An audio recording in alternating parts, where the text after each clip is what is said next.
Al ir pensando en Cluny Brown, el señor Porrit, un próspero fontanero, se pasó la parada del autobús y como consecuencia se perdió el almuerzo del domingo que le esperaba en casa de su hermana. No era una gran pérdida. La comida estaría bien, pues Sadie tenía sus virtudes, pero era demasiado machacona. Por aquel entonces lo machacaba con Cluny Brown. El señor Porrit pagó un penique adicional y se bajó del autobús en Notting Hill Gate. Aún tenía tiempo de sobra para volver a Marble Arch y continuar como de costumbre por Edgar Road, pero un espíritu de independencia lo llevó en cambio a meterse en Kensington Gardens. Hacía más de un año que no entraba en los jardines, desde el día del funeral de su esposa, cuando de hecho se embarcó en una larga y porfiada caminata por todos los parques de Londres mientras se hacía la idea de que la señora Porrit ya no estaba. Le costó un poco, habían estado 26 años casados y nunca tuvieron una mala palabra, pero en un momento dado Arnold Porrit llegó a un acuerdo provisional con la Providencia. Él seguiría como antes, cumpliendo con su labor como fontanero y haciéndose responsable de Cluny Brown, pero si al final no se reunía con su Floss, causaría problemas. El señor Porrit era un hombre con un firme sentido de la justicia. El día, para estar en febrero, era inusualmente templado. La gente, resistente al frío, se sentaba a las puertas de la orangerie mirando al sol y de espaldas a los ladrillos que llevaban mirando al sol 3 siglos. Allí siempre hacía más calor que en cualquier otro sitio de los jardines. Tras rodear el césped, el señor Porrit también puso los pies en aquella terraza y como no había ningún banco del todo desocupado, eligió uno donde se sentaba una mujer sola. A ojos del señor Porrit ya no era una mujer joven y no podía haber sido nunca atractiva. La mirada de soslayo de la mujer catalogó al señor Porrit como sin duda peculiar, y los dos se habrían sorprendido en extremo al conocer la opinión del otro. Cluny Brown, menuda heroína. Aunque algunos la llamarían antiheroína, Pablo Vilaboy. Bueno, muchos la conocerán por la adaptación que hizo Lubitsch allá por los años 40, que en España se llamó El pecado de Cluny Brown. Pobrecilla, ¿qué pecado comete? Que no tenía más pecado que ser una de las típicas heroínas de Margaret Sharp, la autora de esta novela, que es el ser, digamos, peculiar, excéntrica o no casar del todo en la sociedad que le ha tocado vivir. Margaret Sharp, esta autora inglesa, se encuadra dentro del llamado costumbrismo inglés, de la sátira suave, de este tipo de escritores británicos que ponían la lupa en la sociedad de su tiempo, en este caso en los años 40. Y bueno, yo creo que con lo que has leído tiene esa habilidad o esa mano maestra que tienen muchos autores ingleses de ponerte simplemente con unos cuantos párrafos en un ambiente, en una sociedad y en un trazado ya inicial de personajes. Como curiosidad, Margaret Sharp, aparte de Cluny Brown, que fue una de sus novelas más famosas, también es la autora de Los Rescatadores, porque también se dedicó a la literatura infantil. Esos personajes, esos ratones que tanto amamos. Esos ratones de Disney, investigadores que tienen que rescatar. Y que también, bueno, también se encuadrarían dentro de este tipo de personajes pues que están un poco bueno, en la diferencia, un poquito en los márgenes y que bueno, destacan en la sociedad, sea ratonil o sea de humanos que les ha tocado vivir. Es una novela absolutamente deliciosa. Y como dices, con una sátira suave, sutil, pero contundente. Por eso Lubitsch encontró un magnífico material para hacer su película, claro. Sí, y además tiene el ingrediente a mayores de que juega muy bien con la sorpresa, porque hasta el último momento realmente, como es verdad, el personaje de Cluny Brown es tan peculiar, no sabes muy bien a ciencia cierta lo que le deparará el destino o el destino que va a elegir. Es que tiene como 3 finales en el sentido, como dices, porque cuando parece que, mira, sí, no, ay no, todavía pasa otra cosita más, todavía, sí.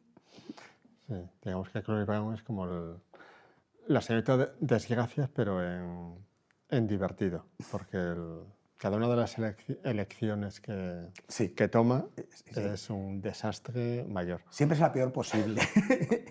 A veces sabiéndolo, cierto es, hay que decir que ella lo asume, pero va por ello hasta el final. Sí, pues yo animaría que redescubran a esta autora y en concreto a este personaje porque hará la delicia de muchos lectores. Qué mujer, Clooney Brown, bueno, qué muchacha cuando empieza la novela, pero en qué mujer, en qué persona estupenda se convierte. Y seguimos hablando de mujeres, pero no de mujeres cualquiera. Clooney Brown no lo es, para empezar. Una desubicada, si desubicados en el fondo somos más o menos todos, al menos en algún momento de nuestra vida. Porque vamos a hablar de mujeres que empuñaron la espada. Caramba.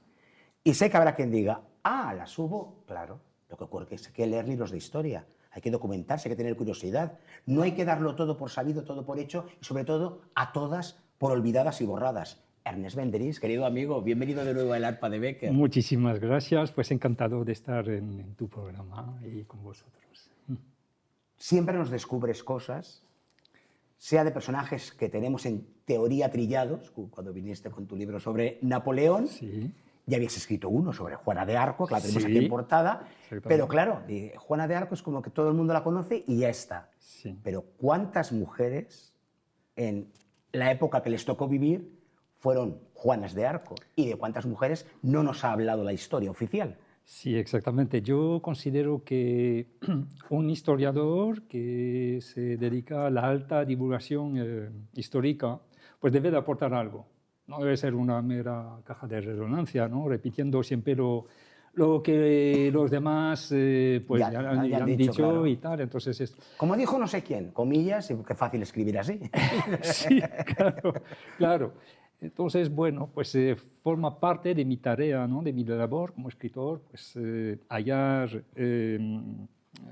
temas que son muy pocos tratados. Además, tú mencionabas ahora mismo a Juana de Arco. Juana de Arco, sí, mucha gente más o menos... Sí, más o menos, digo yo. Por lo menos lo ubican, sí, iremos, pero por lo menos saben quién fue, claro, sí. Pero en realidad,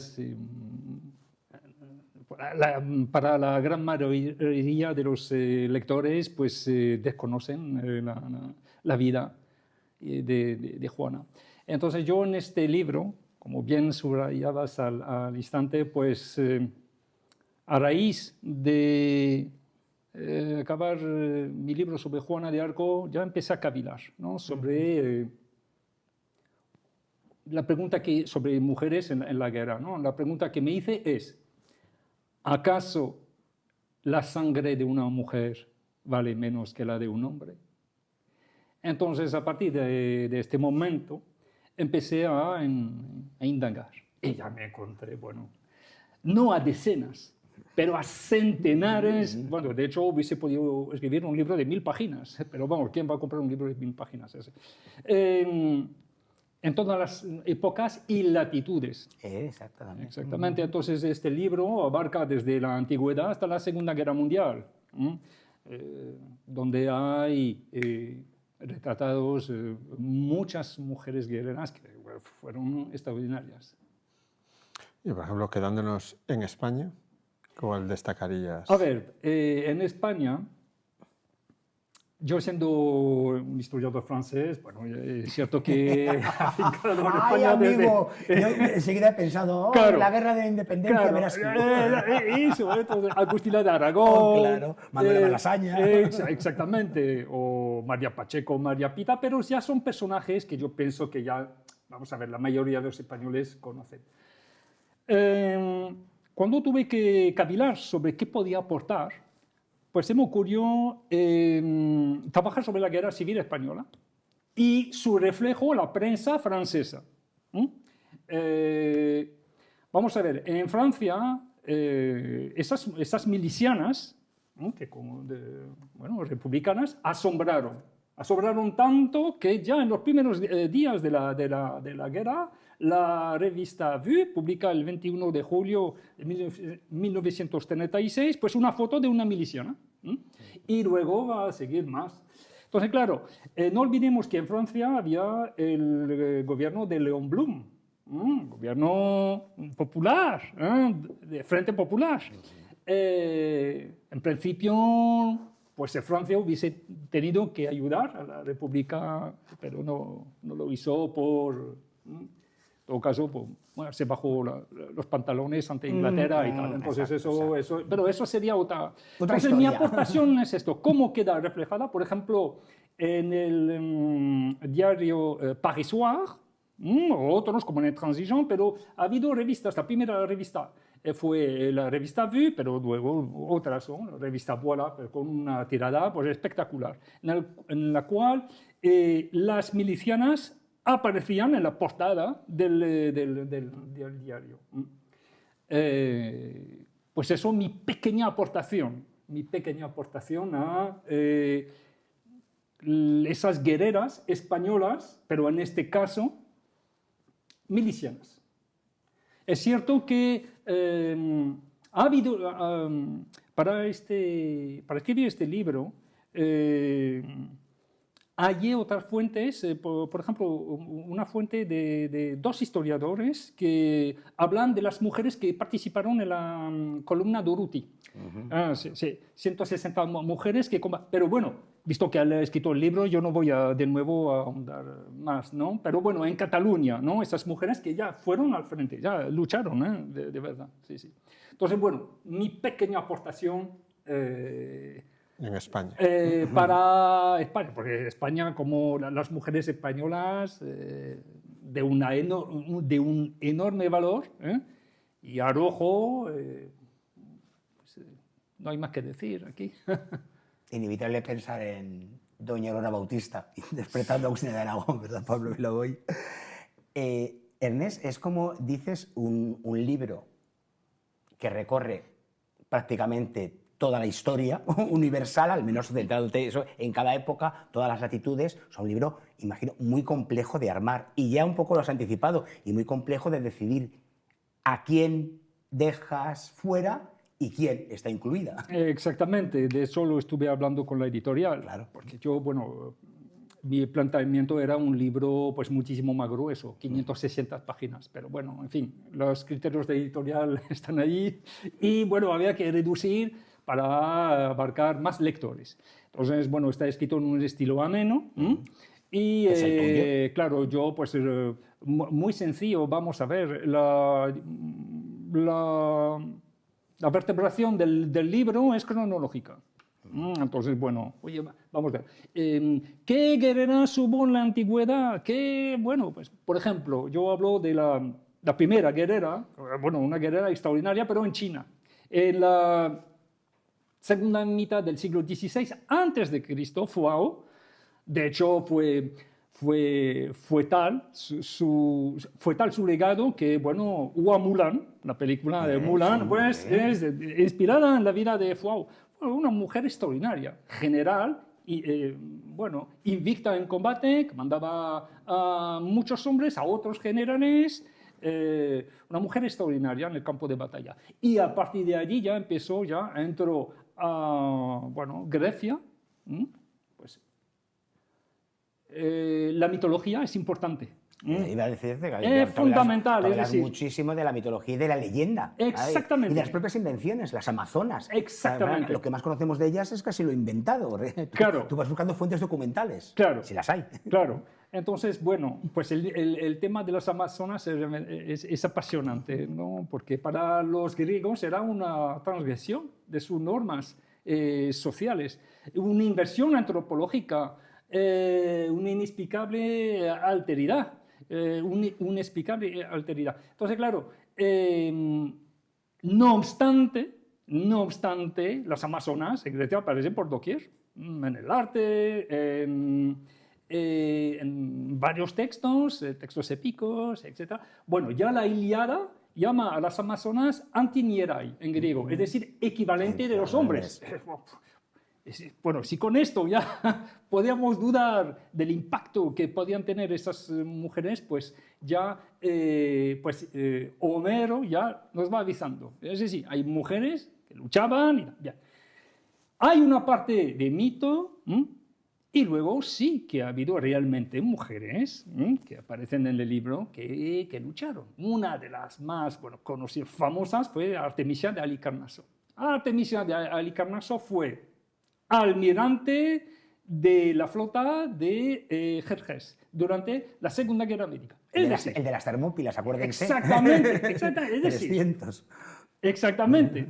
Es como si ahora mismo, imaginemos una potencia como Estados Unidos o Rusia, confiase el mando de la flota pues a un aliado menor y además que fuese mujer. No sé, pues una italiana, una española, tal. Algo inconcebible, pues en la antigüedad ocurrió. Y bueno, un personaje fabuloso. De hecho, tan fabuloso que para Heródoto la considera un tauma. Un tauma en griego es decir, algo asombroso, es inexplicable. ¿Cómo diablos ha podido surgir esta mujer? Que era gobernante además, varias posesiones en Asia Menor, y que además gana la confianza de Jerjes y se enfrenta a los griegos. Pero ¿cómo diablos fue posible? Aquí, Pues bueno, entonces ya hablo de Artemisia pues, en este libro. Realmente lo que nos llega de este tipo de mujeres al público en general es que son mujeres que llegan a la lucha, por lo menos al principio, por suplantación. O sea, ¿no? Pues hoy me hago pasar por un hombre, todo es tal, y después se descubre que en tu selección cuántas hay de suplantación y cuántas hay que luchan desde el principio tal cual son mujer. Es una cuestión muy interesante, de hecho, una pregunta, perdón, una cuestión es en francés, una pregunta muy interesante, porque de hecho tuve que lidiar con eso, mi planteamiento. En efecto, en la antigüedad las mujeres no necesitaban disfrazarse. Artemisia, todo el mundo sabía que era una mujer, y otras, Idna, por ejemplo. El cambio es a partir de la Edad Media. ¿Por qué? Porque el peso de la Iglesia. A partir con las normas sociales que impedían a las mujeres luchar en el campo de batalla, y sobre todo el peso de la Iglesia aquí, pues empezaron ellas a disfrazarse. Bueno, el caso Juana de Arco. Pero no obstante, bueno, pues el caso de Juana de Arco es atípico porque sabían que era una mujer, pero vestía de hombre. Y vestía de hombre, ¿por qué? Por la sencilla razón que para luchar, subir a caballo, recorrer largas distancias, era más apropiado. Tenemos casos, otro caso, Matilde de Toscana, la condesa guerrera, eso es un caso espectacular, un caso del siglo XI aquí, que es una gran estratega y que va a luchar contra Enrique IV, el emperador del Sacro Imperio Románico Germánico, apoyando al Papa Gregorio VII contra uno de sus más acérrimos oponentes, que era el emperador. Matilde le vence al emperador. El emperador debe reconocer que ha sido vencido por una mujer, pero ella combatía y estaba, inclusive, bueno, cuando estaba a la retaguardia o mandaba a sus tropas, pero no con la necesidad de disfrazarse. Bien. Algunas, aparte de Juana, no las menciono en este libro porque ya sería demasiado. Bueno, hay otras mujeres que la imitaron y que también lucharon disfrazadas de hombre. Pero el cambio notable ocurrirá a partir de en Europa, por lo menos con la Revolución Francesa. La Revolución Francesa, vamos a ver ya para situar un poco el marco y para desbaratar, para evacuar algunos mitos. La Revolución Francesa no emancipó a las mujeres políticamente. No es cierto. Cuando uno piensa, por ejemplo, el derecho de voto no se podía dar. Una de las primeras reivindicaciones de las mujeres durante la Revolución Francesa era el hecho de llevar armas, de luchar en los ejércitos de la República. Hay dos fechas aquí que son importantes. El 30 de octubre de 1793, la Convención decide que ninguna mujer puede combatir, luchar en los ejércitos de la República, pero ya pasaron e iban a luchar, inclusive disfrazadas, muchas disfrazadas. Bien. Inclusive con mando sobre algunos hombres, ¿no? Pues algunas fueron inclusive suboficiales y tal. Esta es una fecha importante. Luego hay otra en la cual la Convención decide de prohibir a las mujeres todo tipo de asociaciones, de formas sociales y tal. Entonces, bueno, en 1793 eso es el hito. Bien. Las mujeres siguen luchando, pero disfrazándose. De hecho, vamos a encontrar esto con muchas guerreras en la Revolución Francesa y en la Grande Armée de Napoleón. En la Grande Armée de Napoleón... Hasta las cantineras. Hasta las cantineras. Entonces las cantineras por lo menos estaban identificadas. Pero también iba a luchar. Entonces por eso es un homenaje también a ellas en este libro. Las demás se tuvieron que disfrazar. Estoy hablando de una guerrera... Thérèse Figueroa, por ejemplo. Bonaparte la llamaba el señor descarado. En francés sería Monsieur Sans-Gêne. Bueno, impresionante esta mujer. Empezó a luchar en la guerra de la Revolución y luego la encontramos en las más grandes batallas del imperio. La encontramos en Ulm, en Austerlitz, en Jena, donde está herida, tiene que curarse y tal. Luego, bueno, a España, nos encontramos en España, en Victoria, en Burgos, y la capturaron los guerrilleros aquí en España, pero como se había comportado tan bien con la población en Burgos, deciden no ejecutarlas. La mandan a Inglaterra, prisionera, y bueno, entonces, claro, ha habido otras guerreras así en el gran ejército que, bueno, pues... la Grande Armée de Napoleón, que asombraron a sus compañeros por su valentía en el combate. Ernest, nos queda un minuto y sabes cómo es televisión, y además lo importante e interesante es que por supuesto lean el libro, que además te abre muchas posibilidades luego de investigar y de seguir leyendo y releyendo y aprendiendo, pero sé que es muy difícil y más para el padre de la criatura, pero quisieras ahora en el final de la entrevista destacar un capítulo, un momento, una mujer o un grupo de mujeres, ¿cuál sería? Es una pregunta claro, tan difícil. Ya lo sé, a mí... y encima con la presión del tiempo. Claro. Pero bueno, a lo mejor habrá siempre cosa de que seas un poquito más orgulloso de ese capitulito, de ese... Sí, vamos a ver, a mí me asombra, por ejemplo, esos pilotos del Ejército Rojo, ¿no? Que combatieron para la Unión Soviética. Por ejemplo, el caso de Lidia Litviak, que es un piloto de caza, que fue la primera mujer en el mundo en derribar un caza enemigo. En este caso era un caza de un as alemán, Erwin Mayer.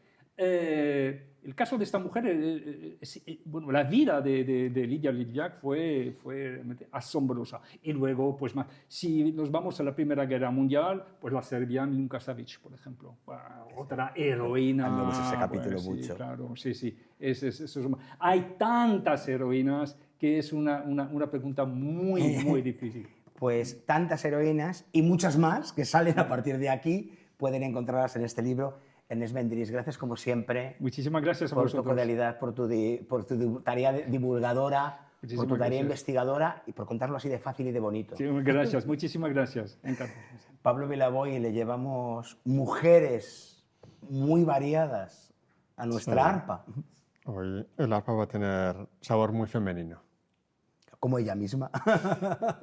Pues en ese ángulo oscuro del salón, el arpa se reúne con todas sus amigas y además seguro que comparten entre ellas lecturas que serán interesantes que nosotros dentro de muy poco compartamos con ustedes. Gracias.